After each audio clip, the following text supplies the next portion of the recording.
What was your first experience with psychedelics? How did you get into psychedelics in the first place? I know you explained the cannabis, but how did you then get into the realm of psychedelics? I wanted to find God. I was looking for God, and I saw this documentary on Vice. It was Hamilton's Pharmacopoeia. I'm sure your listeners have heard of this one before. And I saw the episode about 5-MeO-DMT. And I saw these people having these really profound experiences in a short period of time.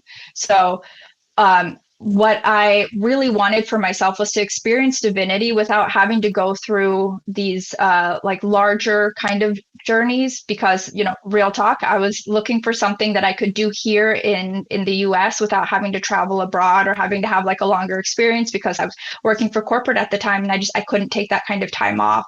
So hearing that I could have this transformative experience and really just have a full nervous system reset in about 20 minutes was what drew me first to Bufo medicine. And how was that? Amazing. I experienced myself as God, and nothing has been the same since then. So you found God. Isn't that the truth from day one, though? I mean, we're told that God, you know, for me, I mean, that was my experience with 5-MeO. 5-MeO was the God molecule. That was the one that showed me source. And I think at the end of the day, through theories, we are God, and not in a selfish manner in any way, shape, or form, but in that holy manner, you know, that, I mean, we are why we're here. And, you know, I think God can be whatever you make it be, but that is one experience where you definitely get the grounding of what the purpose of life is. Mm-hmm. Yeah, absolutely. And I love that you said that holy experience, because on a practical level, it's that experience of us as whole selves, as our authentic selves, with all the parts, the shadow parts, the light parts, and that's what makes us holy.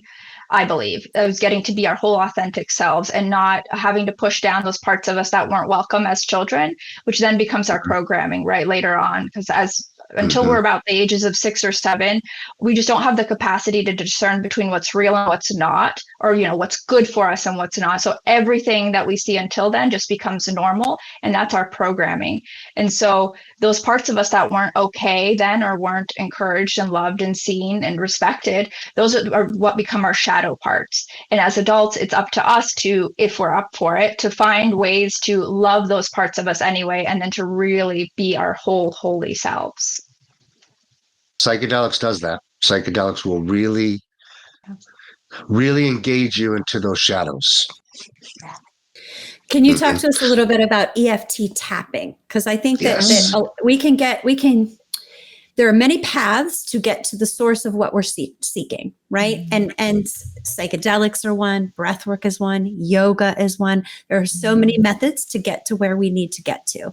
So talk to me a little bit about EFT tapping and what that means, what it is, and what it does. Yeah. So EFT, or emotional freedom techniques, it's a series of different techniques, but tapping is the most popular one. It's the one you've probably seen. The Ortners do it. There's a few other influencers who are really open about their use of tapping. But essentially, it's a way to regulate the nervous system by tapping on meridian points. And these are the same meridian points that show up in traditional Chinese medicine, so acupuncture and acupressure. And these meridians are shown to hold more energy than other parts of the body.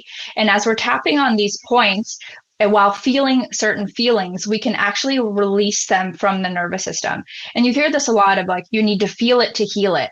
And what that really just means is feeling that emotion that is here in your body in the moment, but is the response to the past. When you can feel that while tapping on the body, so while applying vibration to the body, which is the body's real language, right? The body doesn't understand English, any language, the body understands vibration. So while we're applying vibration and feeling our feelings, that's what lets the emotions move through our nervous system. And tapping is one way to get to that place of down regulate and letting go of emotions that are just being held by our vessels long past their time of efficacy. Can we try it? Can we do something for the audience? Yeah. Can we just show a little bit of tapping, maybe for 30 seconds, and show the audience a little bit about what it is? Yeah, so I'm not going to go over all the points. If you want to check them out, I have great YouTube videos on it. But essentially, we're tapping on 9 different points, and I'm just going to call them out as I'm moving through them. But the most important piece is that you just feel how you're feeling. And I know, at the beginning of this call, we mentioned that this past week has been really intense. So just feeling any of that intensity right now and giving it a score on a scale of 0 to 10. And just, for the simplicity's sake, we can call this stress. So this feeling of stress, noticing where it's at in your body and giving it a score on a scale of 0 to 10. 0 being you don't feel it at all, and 10 being the most intense. And as you're feeling that feeling, we're going to start tapping on the side of the hand, so underneath the pinky crease. And then you can repeat these thoughts either aloud or to yourself, and just following the points or following through the points with me. So here we go. Even though I feel this stress in my body, I know right now I'm safe. And I'm giving myself compassion anyway.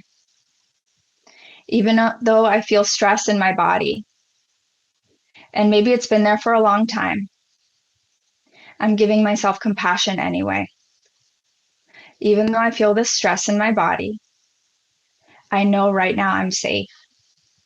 And I love and accept myself anyway. Then we move to the crown of the head, tapping with 2 hands or 1, this stress in my body. Beginning of the eyebrows, this stress that maybe helped get me here. Side of the eye, this stress that I don't need anymore. Underneath the eyes, I'm grateful that I have this stress. Underneath the nose, but I don't need it right now. Underneath the lip, I'm allowing myself to relax. Underneath the collarbone points, this is me releasing stress right now. Underneath the arm, this is me taking care of my nervous system right now. I'm going to go sides of the hands together. Even though I feel this stress, and maybe I've been carrying this feeling for a long time, I know right now I'm safe. And I'm giving myself compassion anyway. Even though I feel this stress in my body, I know right now I'm safe. And I love and accept myself anyway. Even though I have this stress in my body, I know it's human of me to feel this way.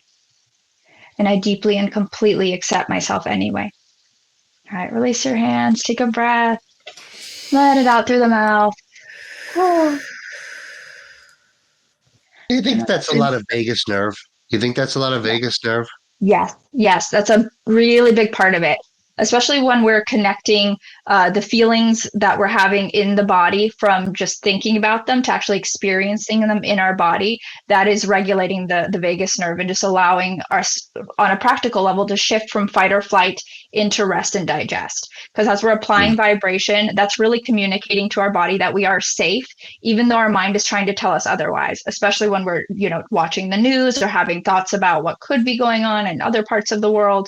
Then our nervous system is still on, and our vagus nerve then is not able to really let the body relax. So this actually helps us do that. And I like to say that EFT is not a faith-based practice. You don't need to believe in this for it to work. This is literally just applying vibration to the body while exposing yourself to feelings that either you're having in this moment, or maybe you've had in the past, but that your body's still holding on to. And that is how we are allowing the vagus nerve to relax. Really cool because go ahead. No, Michelle, I was just going to say, I think that it's also taking that moment away and deep breathing and taking the space. I mean, it's almost like catching your breath for a few minutes and deep breathing. It's taking that moment away, and I think that's got to be what's helpful as well. It's just stepping back.